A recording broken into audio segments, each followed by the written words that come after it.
Good morning from Israel. Alright. Papunta na ako sa clinic ngayon kasi may blood test ako tsaka yung urine test today at 8:25 ng umaga. So, kaya sobrang maaga ako ngayon. Natutuwa ako kapag maaga akong nakakalabas. Yan kitang-kita ang magandang umaga. Kasi pag gantong oras, 8:25, ganon, 9:10, 11, nasa loob pa ako ng bahay kasi nga inag-aasikaso pa kay lolo. Minsan lang talaga ako makalabas ng maaga. Yun, ang saya-saya sa pakiramdam. Daming mga estudyante na papasok sa school. Alam mo yun, yung mga ganon. Andito na ako ulit. Pasok na ako. Tara na. Ano pang inaantay natin? Ito na yung number ko.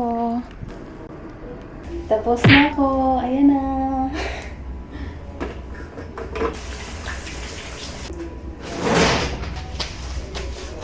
Ayan, tapos na. Pauwi na. Siyempre. Ginawa na natin ang dapat. Ayan. Ang bilis lang, no? Pagka mabilisan lang, baka pumunta ako dun muna sa bakery para bumili ng croissant. Reward sa sarili. Kasi tinusok. So, bigyan natin ng reward para masaya naman. I-pamper natin ang ating sarili dahil nasaktan. So, umagang-umaga nasaktan. Gusto nyo rin ba yung croissant? Yes, masarap ang croissant.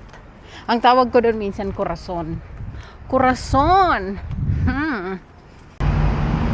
Ganito ang umaga dito sa Israel. Andito na ako sa bakery.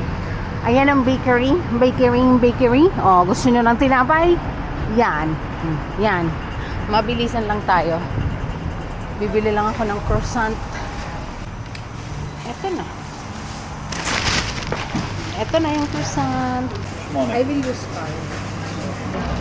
Ang bilis lang. Dadaan. Ayun, tapos na. Ito ang bakery. Daming bakery dito sa Israel kasi matinapay sila. Yun. Hindi na ako bumili ng kape. Ay, yung croissant pala, 8 shekels. 8 shekels. Pauwi na. Sarap sa balat yung umagang, yung sikat ng araw sa umaga.